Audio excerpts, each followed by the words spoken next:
Little Daisy twirled in front of the full-length mirror in their cozy Chicago apartment, watching her new school skirt fan out like a blooming flower before settling into soft pleats.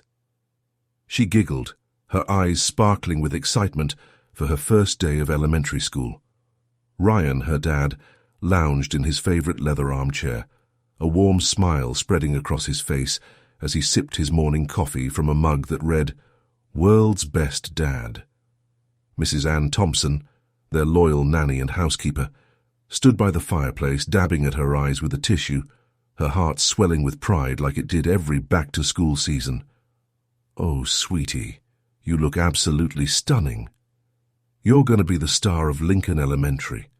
The prettiest and smartest kid in the whole class, no doubt about it," Mrs. Ann said, her voice thick with emotion, remembering all the little milestones she'd witnessed. Ryan chuckled softly, setting his mug down on the side table cluttered with newspapers about the latest stock market trends. "Mrs. Ann, everything's always the absolute best with you, isn't it?" "Well, why shouldn't it be? Just take a good look at her, Mr. Ryan. She's a little angel ready to conquer first grade." He laughed again, nodding in agreement, feeling a surge of fatherly love. All right, you win this time." I couldn't agree more. As Ryan gazed at his daughter, a wave of nostalgia washed over him, mixing with the distant hum of Chicago traffic outside their high-rise windows. How had Daisy even come into his life? It was all thanks to his stubborn streak, as everyone liked to say. That's why she was here with him now, safe and loved in this bustling city. His mind drifted back to those chaotic days several years ago when he was just a rising star in the banking world, hustling through the crowded streets of downtown Chicago, sealing deals in sleek offices overlooking Lake Michigan. It all started with a chance encounter at a trendy nightclub called Midnight Vibes, a hotspot where business deals happened over power lunches and wild parties raged after dark under the glow of neon lights. Entrepreneurs like Ryan flocked there to unwind after long days crunching numbers. That's where he first spotted Olivia. She was a dancer, new to the scene, with moves that could stop traffic on Michigan Avenue. She wasn't just cute, she was mesmerizing, her energy pulling him in like a magnet, her laughter cutting through the thumping bass music. That very night, fueled by a couple of craft beers and his usual confidence, he approached her during a break, the scent of her perfume lingering in the smoky air. "Hey there, gorgeous. You're incredible out there. How about a private dance, just for me?" he said, his eyes locking onto hers with that charming grin he knew worked wonders on Wall Street and beyond. Ryan was sure she'd say yes.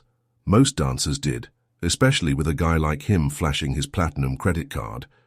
He rarely went home alone on tough nights, using the club as his escape from the high-pressure world of finance, where one bad trade could cost millions. But Olivia shot him a look that knocked the wind out of him, cool, defiant like ice water in his face. "Listen, buddy, buzz off. I'm here to dance, not to sell myself," she snapped, turning on her heel and striding away without a backward glance, her heels clicking on the polished floor. Ryan stood there, mouth agape, stunned amid the swirling crowd. He quickly shook it off, muttering to himself with a mix of admiration and annoyance. Either she's clueless or playing hard to get, probably jacking up her price. But deep down, he sensed it was the latter. She had fire that matched the city's relentless energy. She vanished into the crowd that night, and when he asked around, the staff said she'd already headed home, probably catching the L train. No one had ever brushed him off like that. Fury bubbled up inside him, hot and unfamiliar, so he stormed out alone, no substitutes, just stewing in his luxury BMW all the way back to his high-rise condo, the city skyline blurring in his rearview mirror. 2 days later, he spotted her again at the club, but she shut him down, cold once more, her words sharp as a Chicago wind. That's when Ryan decided she had to be his. He pursued her relentlessly, roses delivered to her dressing room from the best florist in town, VIP tickets to Cubs games, even pulling strings with club owners to get her better shifts and tips in crisp $100 bills. And eventually he won her over, their first date ending in a passionate kiss under the stars at Navy Pier. But one thing bugged him. Olivia refused to rely on him. She'd accept his gifts, designer bags from Macy's, jewelry worth thousands, with a casual shrug like they meant nothing. And truthfully, they didn't to her. She had her own dreams, her own hustle. It drove him nuts, especially as he found himself falling harder, tangled in emotions he wasn't used to, his heart racing like the stock ticker. Their romance was like a wildfire, intense, unpredictable, consuming everything in the windy city. Passionate nights in his penthouse turned into explosive arguments over takeout pizza. Olivia never backed down, never followed his rules, her independence clashing with his controlling nature. One evening, after a grueling day closing $1 million merger, Ryan exploded, the stress of boardroom battles boiling over. "I'm exhausted from this roller coaster, Liv. It's draining me dry. Quit the dancing gig, move in with me, and let's make this real. Act like a proper couple. No more late nights." She smirked, crossing her arms, her eyes reflecting the city lights outside. "Oh yeah? In what role exactly? Your girlfriend? Your secret side piece?" He knew where this was headed, but he pushed anyway, frustration mounting. "Come on, babe, you get it. Marriage isn't in the cards. You're a club dancer. I can't go around telling my colleagues at the bank about that. And honestly, I wasn't your first, was I? My reputation's on the line here." Her eyes flashed with hurt and anger, tears welling up. "Of course not, and I won't live with you either. A big shot like you shouldn't be slumming it with a dancer. Get out, now!" Rage surged through Ryan like a storm off Lake Michigan. He clenched his fists, feeling the world spin, his pulse pounding. "Do you even hear yourself? I could walk away right now and you'd regret it. I won't come crawling back begging." "Who said I'd want you back? You're just a puffed-up jerk, thinking money buys everything." That stung deeper than he expected, piercing his ego like a bad investment. In a blind fury, he swung his hand, slapping her across the face, the sound echoing in the small apartment. Then he bolted out the door, slamming it behind him, his mind a whirlwind of regret and anger as he hailed a cab in the rainy street. Ryan headed straight to his favorite dive bar in Wrigleyville, determined to drown his sorrows in whiskey shots and forget that fiery woman who'd turned his world upside down. The place was packed with rowdy Cubs fans cheering at the game on the big screens, the air thick with the smell of stale beer, greasy fries, and popcorn. He slammed back shot after shot, each one burning his throat like fire, but instead of numbing the pain, it only amplified his thoughts of Olivia. Her laugh, her defiant stare. It all looped in his head like a bad replay on ESPN. "Why does she get under my skin like this?" he muttered to himself, clenching his glass so hard his knuckles turned white, ignoring the bartender's concerned glance. The more he drank, the angrier he got, his mind racing like the L train overhead. When some burly guy accidentally bumped into him at the bar, spilling a drink down his shirt, Ryan snapped. Harsh words flew, then fists. A full-on brawl erupted, chairs scraping across the sticky floor as patrons scattered, yelling, "Fight! Fight!" He took a solid punch to the nose, blood trickling warm and metallic down his chin, but he swung back wildly, adrenaline pumping. The bouncers finally tossed him out into the cool Chicago night, the distant wail of sirens mixing with the hum of traffic, streetlights blurring as he stumbled along the sidewalk, tasting blood. Fresh air hit him like a slap, sobering him just enough to realize Olivia was to blame for all this mess, this chaos in his perfect life. His rage redirected, he flagged down a yellow cab and headed to her apartment, the city lights streaking past like glowing accusations, his reflection in the window looking haunted. He let himself in with the spare key she'd given him months ago, creeping quietly through the dark living room that smelled faintly of her vanilla candles. In the bedroom, the soft glow of a bedside lamp outlined her sleeping form under the covers, her breathing steady and peaceful. For a moment, he just stood there mesmerized by her curves, his heart pounding with a toxic mix of desire, fury, and regret. Then, in a haze of alcohol and unchecked emotion, he yanked the blanket off. Olivia, or so he thought, fought back, her cries muffled in the pillows, nails scratching. But he was too far gone, too strong, the room spinning around them. The next morning, sunlight piercing through the blinds, he slipped out before dawn, tossing over his shoulder with a gravelly voice. "Don't even think about running from me. I'm not letting you go, ever." But Olivia did just that. She vanished. Poof, like a ghost in the windy city, leaving no trace. Ryan pulled every string he had, hired private investigators with hefty retainers, grilled old club contacts over coffee, even checked police reports and missing persons databases. Nothing. Zip. Weeks turned into agonizing months, and he was a wreck, barely sleeping on his king-sized bed, snapping at colleagues during high-stakes meetings, his once sharp focus shattered like broken glass. He'd pace his condo at night, staring out at the glittering skyline over Lake Michigan, whispering to himself, "I'd marry her now, screw what anyone thinks, just come back, please." Despair clawed at him deep. He even considered seeing a therapist, but his pride held him back like an anchor. 7 long, torturous months later, his phone buzzed in the dead of night, jolting him awake amid tangled sheets. The clock glowed 3 a.m., red digits mocking him.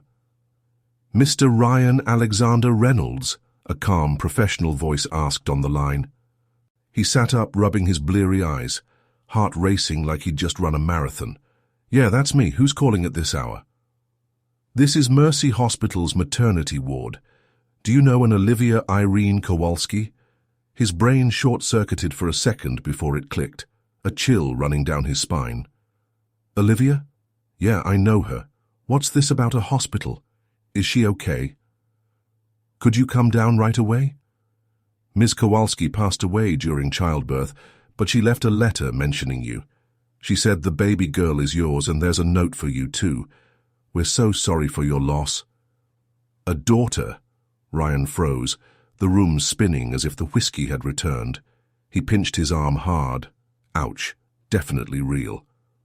"I'll be right there, just hold on." At the hospital, the sterile halls echoed with beeps and muffled cries as a nurse handed him the letter. Olivia's handwriting poured out her soul. "I loved you more than anything, Ryan, but I couldn't take the hurt anymore.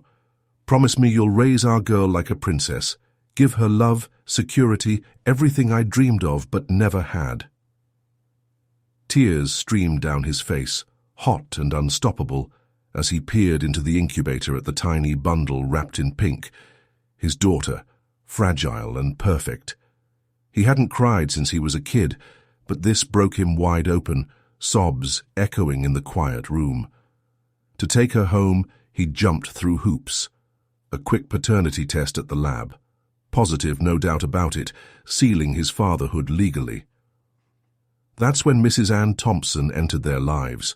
A warm-hearted nanny from a trusted Chicago agency, handling everything from midnight feedings to first steps. Her homemade apple pies filling the apartment with comforting, homey scents that made it feel like a real family. Back in the present morning light, Ryan snapped out of his heavy reverie, shaking off the ghosts of the past. "All right, Daisy, time to head out for your big day." "Mrs. Ann, you coming with us to school?" she sighed, wiping her flour-dusted hands on her apron, the kitchen smelling of fresh coffee and baking bread. "I'd love to, honey, but I've got a pot roast in the oven and all the sides prepping, potato salad, corn on the cob. Remember, we're having a little backyard party tonight for the first day of school. Burgers on the grill, games, the works." "Oh yeah, the back-to-school bash with friends. No worries, we'll snap tons of pics and videos for you to see later." "You bet. Knock 'em dead, Daisy. Make some new friends." Ryan and Daisy stepped out into the crisp Chicago morning, the sun glinting off the towering skyscrapers, and the faint honk of traffic echoing from the streets below as they headed to his sleek black SUV parked in the secure underground garage of their building. Daisy skipped ahead, her backpack bouncing with stickers of her favorite cartoons, but suddenly halted on the sidewalk, her eyes widening in sheer panic. "Dad, what about the flowers for the teacher? We can't show up empty-handed." Ryan grinned, unlocking the car with a satisfying beep and swinging open the passenger door. There, nestled on the soft leather seat, sat a charming bouquet of fresh red roses and white lilies, wrapped in fancy cellophane from the corner florist he'd stopped at during his early morning jog along the lakefront path. Not too flashy, but elegant and thoughtful, perfect for impressing the new teacher. "Got it covered, kiddo. Can't forget those classic back-to-school traditions, right?" Daisy threw her arms around his waist in a tight, joyful hug, her face lighting up like the city at night. "Daddy, you're the best ever. I love you so much." He ruffled her curly hair, chuckling softly, a warm glow in his chest. "Who else would I be? You're my everything." As they drove through the bustling streets, past steaming coffee shops with lines out the door and joggers in neon gear, Ryan felt a rare surge of contentment wash over him. Life had thrown him some brutal curves, but moments like this with Daisy made it all worth fighting for. Lincoln Elementary was absolutely buzzing with energy when they pulled into the parking lot. Proud parents chatting in excited clusters, kids darting around the playground equipment, the air filled with joyful laughter, the sharp ring of the school bell, and the fresh scent of dew on the manicured grass. Ryan had agonized over school choices for months, elite private academies with sky-high tuition that could buy a small house, or this solid public one with a top-notch bilingual program. But Daisy had put her foot down, her little voice firm. "Daddy, I don't want some fancy private place where I don't know anyone. I want to go here with all my neighborhood friends from the park." He figured they could always transfer her later if things didn't click. No harm in giving the local school a shot. The morning assembly lineup was set up in the open schoolyard, colorful American flags fluttering proudly in the gentle breeze, alongside welcome banners strung between trees. They had a few minutes before the official start, so Daisy scanned the crowd eagerly, pointing out the balloon arches in school colors and the face-painting booth. Then she tugged his sleeve hard, nearly pulling him off balance. "Dad, look over there. That girl, she's just like me, like a twin." Ryan followed her pointing finger and felt his world tilt on its axis, a cold sweat breaking out. Standing nearby, holding her mum's hand, was a first grader who could have been Daisy's exact mirror image. Same bouncy curls, same sparkling bright eyes, even matching outfits down to the crisp white sneakers and satin ribbon bows in their hair. It was downright eerie, like stepping into a funhouse mirror or a weird dream.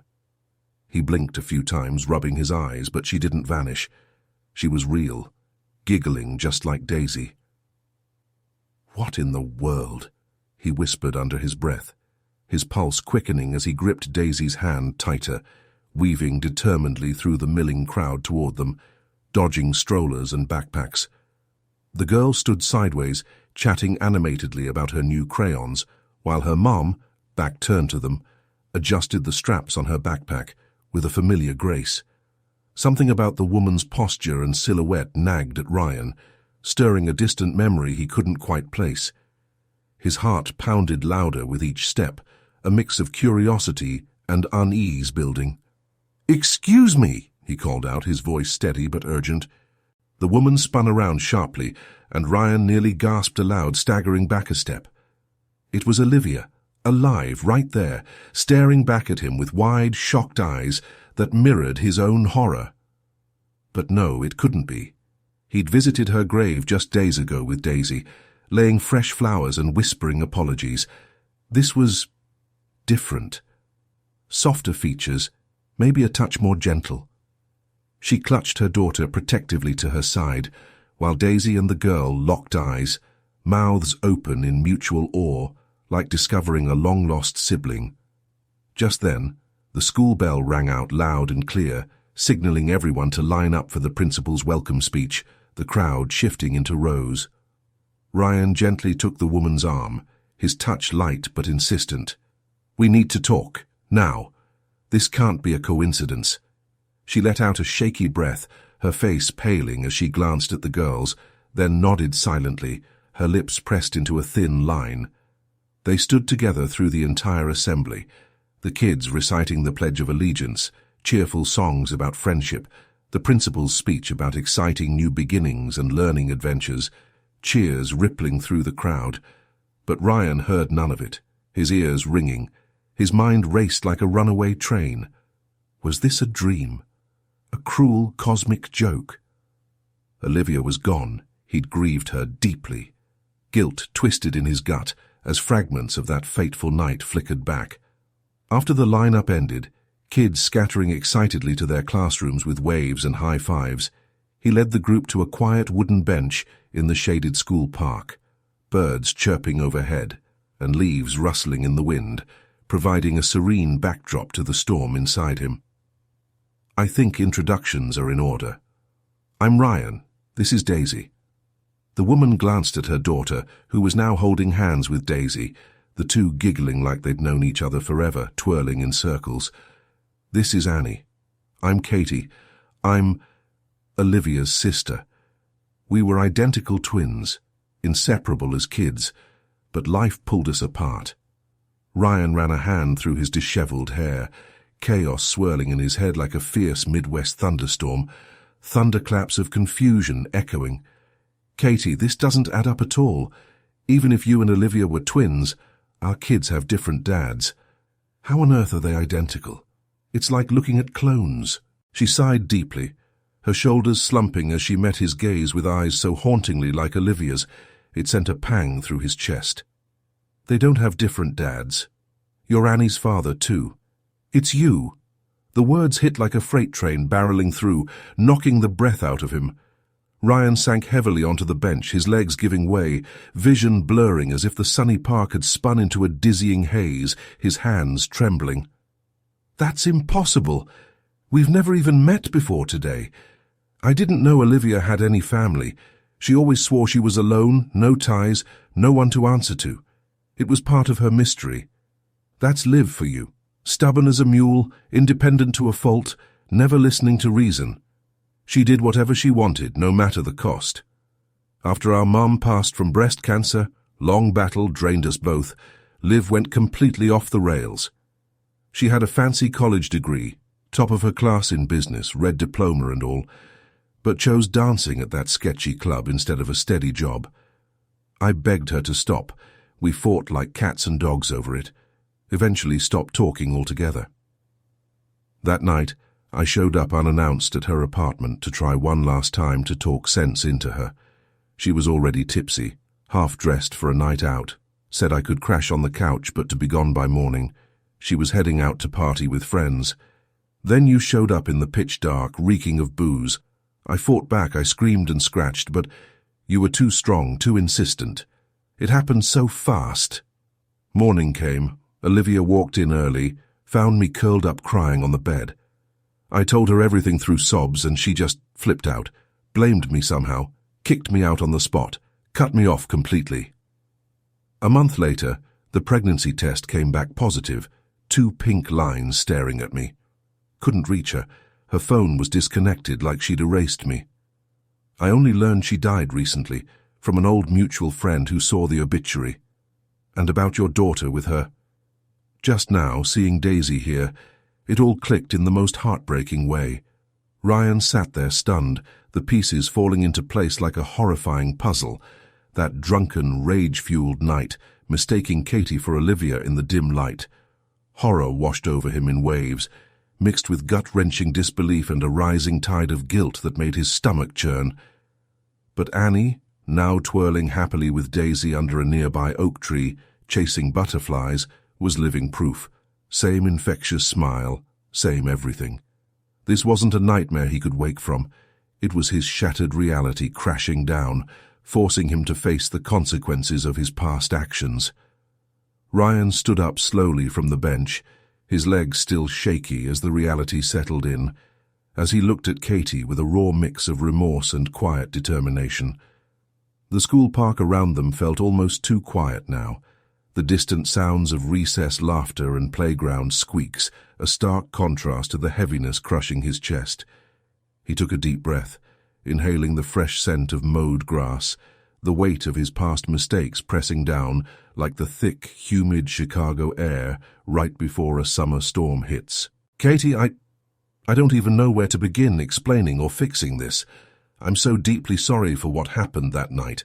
I was blackout drunk, completely out of my mind with misguided anger, convinced it was Olivia in the dark.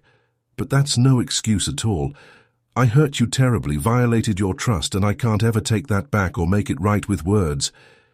If there's anything I can do to start earning forgiveness.